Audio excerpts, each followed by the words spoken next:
कहानी का नाम बीमार। अजब बात है कि जब भी किसी लड़की या औरत ने मुझे खत लिखा, भाई से मुखातब किया और बेरबत तहरीर में इस बात का ज़रूर जिक्र किया कि वो शदीद तौर पर अलील है, मेरी तसानीफ की बहुत तारीफ़ें की, ज़मीन व आसमां के कुलाबे मिला दिए। मेरी समझ में नहीं आता कि ये लड़कियां और औरतें जो मुझे ख़त लिखती हैं बीमार क्यों होती हैं। शायद इसलिए कि मैं खुद अक्सर बीमार रहता हूँ, या कोई और वजह होगी जो इसके सिवा और कोई नहीं हो सकती कि वो मेरी हमदर्दी चाहती हैं। मैं ऐसी लड़कियों और औरतों के खुतूत का उमूमन जवाब नहीं दिया करता, लेकिन बाज़ औक़ात दे भी दिया करता हूँ। आखिर इंसान हूँ। ख़त अगर बहुत ही दर्दनाक हो तो इसका जवाब देना इंसानी फ़राइज़ में शामिल हो जाता है। पिछले दिनों मुझे एक ख़त मौसूल हुआ जो काफ़ी लंबा था। इसमें भी एक खातून ने, जिसका नाम मैं ज़ाहिर नहीं करना चाहता, ये लिखा था कि वो मेरी तहरीरों की शैदाई है, लेकिन एक अरसे से बीमार है। उसका खाविंद भी दाइमल मरीज़ है। उसने अपना ख्याल जाहिर किया था कि जो बीमारी उसे लगी है उसके खाविंद की वजह से है। मैंने इस खत का जवाब न दिया, लेकिन उसकी तरफ से दूसरा खत आया जिसमें यह गिला था कि मैंने इसके पहले खत की रसीद तक न भेजी। चुनाचे मुझे मजबूरन उसको खत लिखना पड़ा, मगर बड़ी एहतियात के साथ। मैंने इस खत में उससे हमदर्दी का इजहार किया। उसने लिखा था कि वो और भी ज़्यादा अलील हो गई है और मरने के करीब है। ये पढ़कर मैं बहुत मुतासिर हुआ था। चुनाचे इसी तअस्सुर के मतहत मैंने बड़े जज्बाती अंदाज में उसे ये ख़त लिखा और उसको समझाने की कोशिश की कि ज़िंदगी ज़िंदा रहने के लिए है, इससे मायूस हो जाना मौत है। अगर तुम खुद में इतनी कुव्वते इरादी पैदा कर लो तो बीमारी का नामो निशान तक न रहेगा। मैं पिछले दिनों मौत के मुंह में था। सब डॉक्टर जवाब दे चुके थे, लेकिन मैंने कभी मौत का ख्याल भी नहीं किया। नतीजा इसका ये निकला कि डॉक्टर हैरत में गुम होके रह गए और मैं अस्पताल से बाहर निकल आया। मैंने उसको ये भी लिखा कि कुव्वते इरादी ही एक ऐसी चीज़ है जो हर नामुमकिन चीज़ को मुमकिन बना देती है।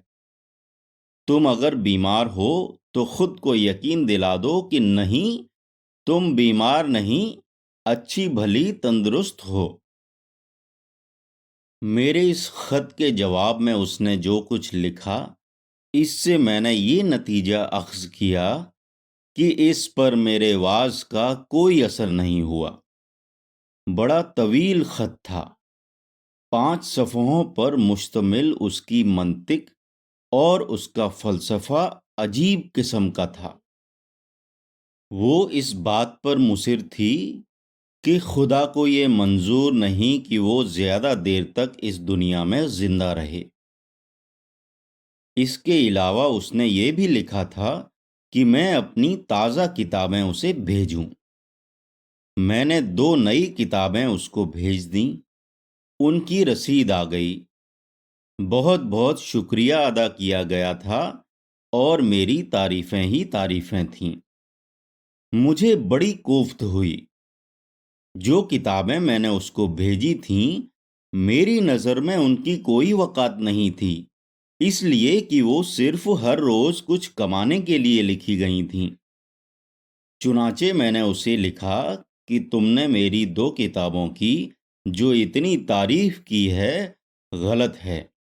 یہ کتابیں محض بکواس ہیں، تم میری پرانی کتابیں پڑھو، اس میں تم پوری طرح مجھے جلواگر پاؤ گی۔ میں نے اس خط میں افسانہ نویسی کے فن پر بہت کچھ لکھ دیا تھا۔ بعد میں مجھے افسوس ہوا کہ میں نے یہ جھک کیوں ماری۔ اگر لکھنا ہی تھا تو کسی رسالے یا پرچے کے لیے لکھتا۔ یہ کیا ہے، ایک عورت کو جس کے تم صورت آشنا بھی نہیں، اتنا طویل اور پرمغز خط لکھ دیا ہے۔ بہرحال جب لکھ دیا تھا تو اسے پوسٹ کرنا ہی تھا۔ اس کا جواب تیسرے روز آ گیا۔ اب کہ مجھے پیارے بھائی جان سے مخاطب کیا گیا تھا، اس نے میری پرانی تصنیفات منگوا لی تھیں اور وہ انہیں پڑھ رہی تھی، لیکن بیماری روز بروز بڑھ رہی تھی۔ اس نے مجھ سے پوچھا کہ وہ کسی حکیم کا علاج کیوں نہ کرائے، کیونکہ وہ ڈاکٹروں سے بالکل نا امید ہو چکی تھی۔ میں نے اسے جواب میں لکھا، علاج تم کسی سے بھی کراؤ، خواہ وہ ڈاکٹر ہو یا حکیم، لیکن یاد رکھو سب سے زیادہ اچھا معالج خود آدمی آپ ہوتا ہے۔ اگر تم اپنی ذہنی پریشانیاں دور کر دو تو چند روز میں تندرست ہو جاؤ گی۔ میں نے اس موضوع پر ایک طویل لیکچر لکھ کر اس کو بھیجا۔ ایک مہینے کے بعد اس کی رسید پہنچی جس میں یہ لکھا تھا کہ اس نے میری نصیحت پر عمل کیا، لیکن خاطر خواہ نتیجہ برآمد نہیں ہوا، اور یہ کہ وہ مجھ سے ملنے آ رہی ہے۔ 2-3 روز میں حیدرآباد سے بمبئی پہنچ جائے گی اور چند روز میرے ہاں ٹھہرے گی۔ میں بہت پریشان ہوا، چھڑا چھٹانک تھا، مگر ایک فلیٹ میں رہتا تھا جس میں 2 کمرے تھے۔ میں نے سوچا اگر یہ محترمہ آ گئیں تو میں ایک کمرہ ان کو دے دوں گا، اس میں وہ چند دن گزارنا چاہے گزار لیں، علاج کا بندوبست بھی ہو جائے گا، اس لیے کہ وہاں کا ایک بڑا حکیم میرا بڑا مہربان تھا۔ 6 روز تک آپ یہ سمجھیے کہ میں سولی پر لٹکا رہا۔ اخبار والے نے دروازے پر دستک دی تو میں یہ سمجھا کہ وہ محترمہ تشریف لے آئیں۔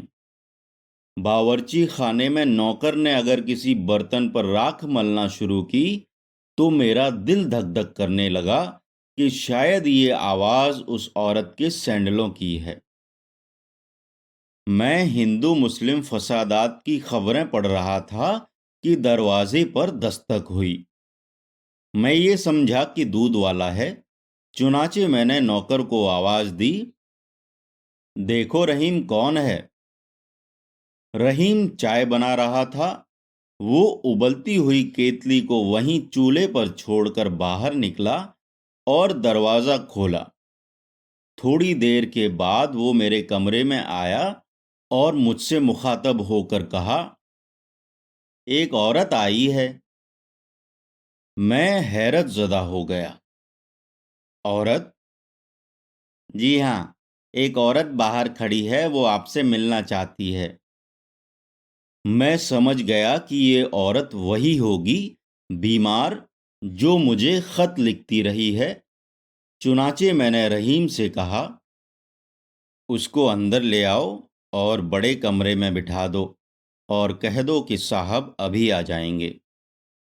جی اچھا، یہ کہہ کر رحیم چلا گیا۔ میں نے اخبار ایک طرف رکھ دیا اور سوچنے لگا کہ یہ عورت کس قسم کی ہوگی، دک کی ماری ہوئی یا فالج زدہ؟ میرے پاس کیوں آئی ہے؟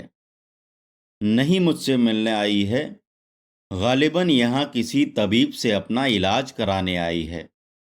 میں اٹھا اور غسل خانے میں چلا گیا، وہاں دیر تک نہاتا رہا اور سوچتا رہا کہ یہ عورت جو اس کو اتنے لمبے چوڑے خط لکھتی رہی ہے اور جس کو کوئی خطرناک بیماری چمٹی ہوئی ہے، किस शक्ल सूरत की होगी। बेशुमार शक्लें मेरे तसव्वुर में आईं। पहले मैंने सोचा अपाहिज होगी और मुझे उसको कुछ देना पड़ेगा। इत्तेफाक की बात थी कि 3 तारीख थी जब वो आई थी। मेरे पास तनख्वाह के 300 रुपए थे, जो इधर उधर के बिल अदा करने के बाद बच गए थे। इसलिए मेरी परेशानी में इजाफा न हुआ। मैंने नहाते हुए ये फैसला कर लिया कि अगर उसे मदद की ज़रूरत है तो मैं उसे 100 रुपए दे दूंगा। लेकिन फौरन मुझे ख्याल आया कि शायद उसको दिक हो और मुझे उसको अस्पताल में दाखिल करना पड़े। ये काम कोई मुश्किल नहीं था, इसलिए कि मेरे कई दोस्त जे अस्पताल में काम करते थे। मैं इनमें से किसी एक से भी कह दूं कि इस माजूर औरत को दाखिल कर लो तो वो कभी इनकार न करेंगे। मैं काफी देर तक नहाता और उस औरत के मुतल्लिक सोचता रहा। औरतों से मिलते हुए बड़ी उलझन महसूस होती है। यही वजह है कि मैंने एक जगह निकाह तो कर लिया, लेकिन 1.5 बरस तक यही सोचता रहा कि अगर उसे अपने घर ले आऊं तो क्या होगा। जो होना था वो तो खैर हो ही जाता, मगर सबसे बड़ा मसला जो मुझे परेशान किए हुए था कि जिसने सारी जिंदगी में किसी औरत की कुर्बत हासिल नहीं की थी, अपनी बीवी से किस तरह पेश आता। अब एक औरत साथ वाले कमरे में बैठी मेरा इंतजार कर रही थी और मैं डोंगे पे डोंगे भर के अपने बदन पर बेकार डाल रहा था। मैं असल में खुद को उस औरत से मुलाकात करने के लिए तैयार कर रहा था। काफी देर नहाने के बाद मैं गुसल खाने से बाहर निकला, कमरे में जाकर कपड़े तब्दील किए, बालों में तेल लगाया, कंघी की और सोचते सोचते पलंग पर लेट गया। चंद लम्हात के बाद रहीम आया और उसने मुझसे कहा, वो औरत पूछती है कि आप कब फारिग होंगे। मैंने रहीम से कहा, उनसे कह दो बस 5 मिनट में आते हैं, कपड़े तब्दील कर रहे हैं। रहीम जी अच्छा कहकर चला गया।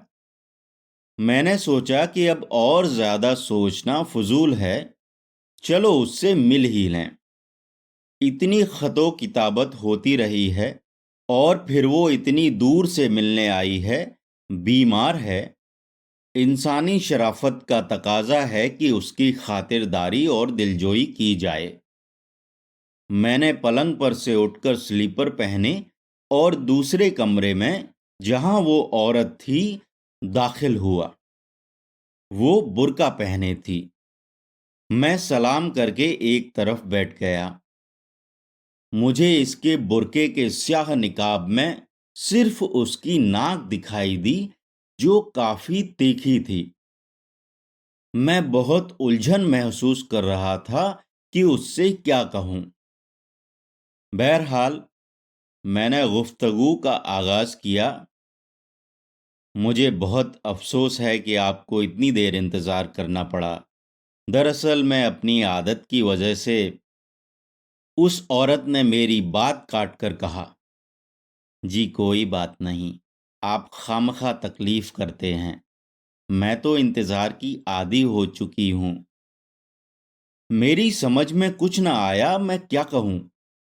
बस जो लफ्ज जबान पर आए उगल दिए। आप किसका इंतजार करती रही हैं।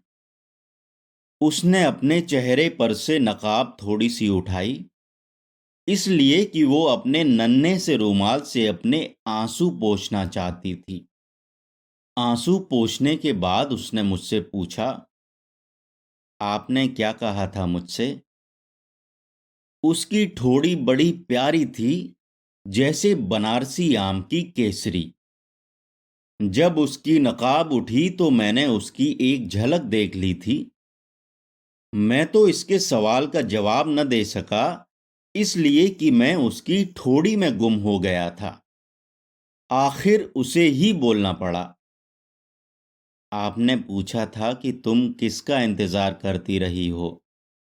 جواب سننا چاہتے ہیں آپ؟ جی ہاں، فرمائیے۔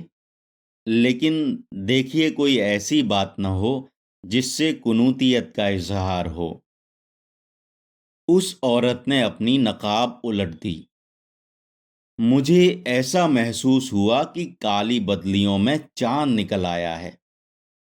اس نے نیچی نگاہوں سے مجھ سے کہا، جانتے ہیں آپ میں کون ہوں؟ میں نے جواب دیا، جی نہیں۔ اس نے کہا، میں آپ کی بیوی ہوں، جس سے آپ نے آج سے 1.5 برس پہلے نکاح کیا تھا۔ میں آپ کو لکھتی رہی ہوں کہ میں بیمار ہوں۔ میں بیمار نہیں، لیکن اگر آپ نے اسی طرح مجھے انتظار میں رکھا تو یقیناً مر بھی جاؤں گی۔ میں دوسرے روز ہی اس کو گھر لے آیا۔ بڑے ٹھاٹ سے اب میں بہت خوش ہوں۔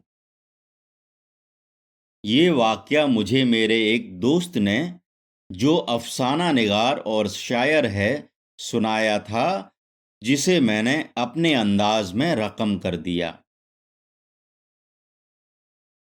کہانی کا نام بیمار، کہانی کار سعادت حسن منٹو، واچن کرتا امت پانڈے۔